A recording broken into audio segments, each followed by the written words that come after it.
Hello everyone, this is Darro here with pretty much a long overdue pickups video since I haven't done one since the start of December. But since then I've picked up quite a lot of games. As you can see, here's pretty much the stack of games. I've picked up some digital ones as well, which I don't really necessarily remember all of them because some of them were during that Steam sale that was on over the holiday season last year. But I know I got Crisis, the Crisis pack, like Crisis Warhead and Crisis, and a few other ones as well. So I did. But the thing is though, if you want to see what my collection is, just look on my Steam account, because that's pretty much the games I have there. Then, it's just gonna go through all like the physical copies of games. So yeah. These are not going to be in order now from like when I picked them up, because since it's been so long, I pretty much forget exactly the actual order I picked these games up. So I have. But anyway, let's get going here first. Start things off. As I said, this is Stalker: Shadow of Chernobyl. I got this along with another game, which is in here as well, and that's the EX store I mentioned in the video before for £4. I haven't played it yet, but I always wanted to check this game out, so I did. It's like kind of a bit of an open world first person shooter or something like that. But I heard it's a pretty good game.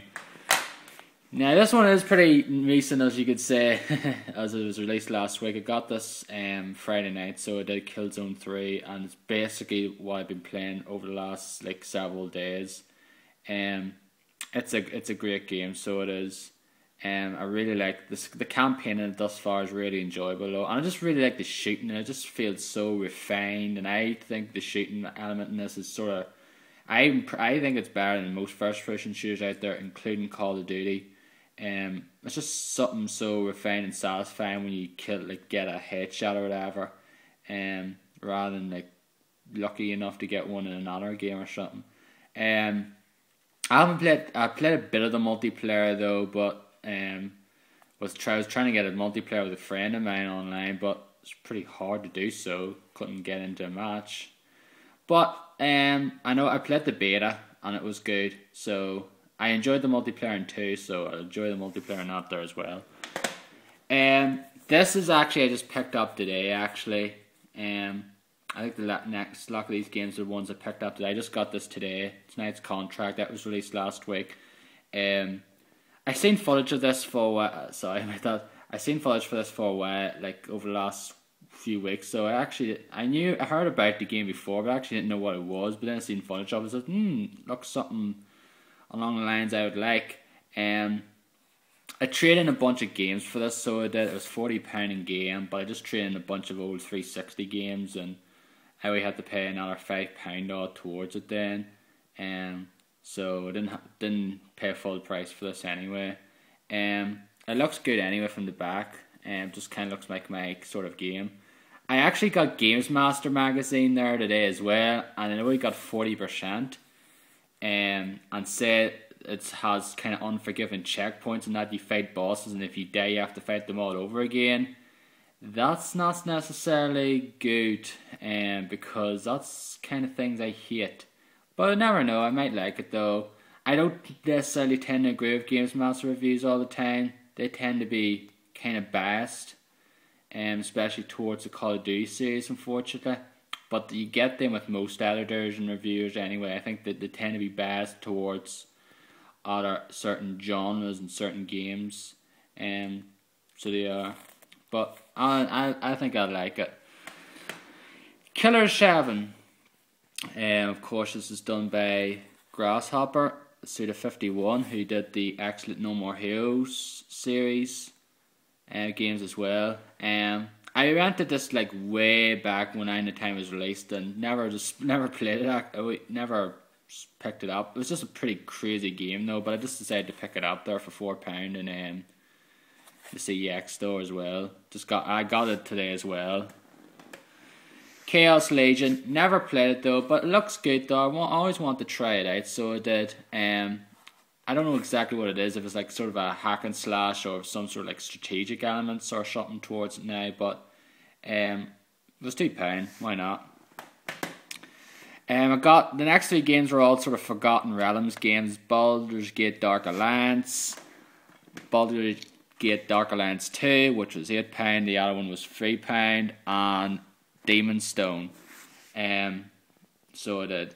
I actually had Dark Alliance 2 before, for the Xbox, back in like 2005, 2006, but I just traded in then. But I just decided to give it another shot though, because it's kind of one of those, Diablo-esque RPGs, like you kind of fighting, looting out there, and I like that aspect in like something like Borderlands now, which is pretty much one of the first games that I really got into, like for that sort of element. So I'll probably play them sometime in the future anyway. Demon's Stone I've never played, so I haven't, so I can't really say much on it though, but it was £2, so why not? Professor Layton in the Lost Future.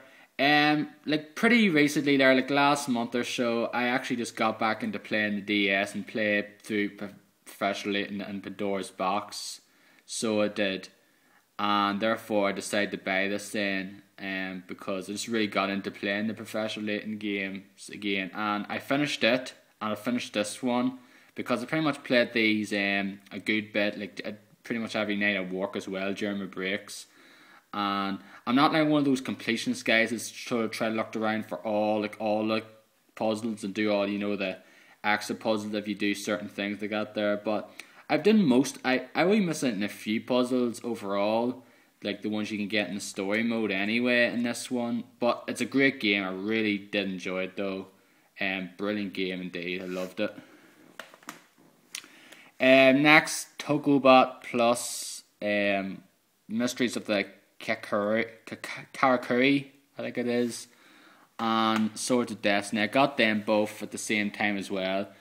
Sword of Destiny is by Rising Star Games, which pretty much is one of the shining light beacons of light or whatever in terms of publishers now, especially for over here, because these are the guys who brought us games like, they brought us No More Heroes, they brought us Deadly Premonition, and they brought us Dead Smiles there. And without them, they wouldn't bring a lot of the...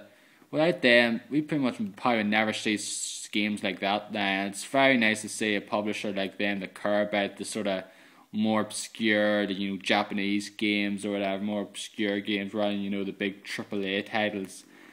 So they are. I actually played a bit of this, and it's cool. It's just a decent enough hack and slash game. From what I played of it thus far, it's really easy, and I hope it does pick up because I don't like very easy games. Two Worlds.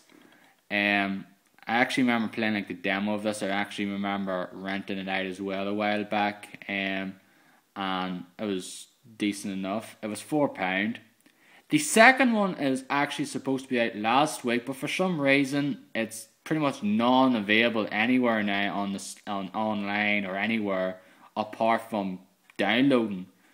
The only place I can see it available for download in terms of here is in the game digital store, and because it was supposed to be out at the start of last month in February, but for some reason it got delayed because of shipment problems from China or whatever it was, and it never came, and for some reason now it's not even online anywhere, so it's not. I think the PC version is pretty much the only version you can get at the moment.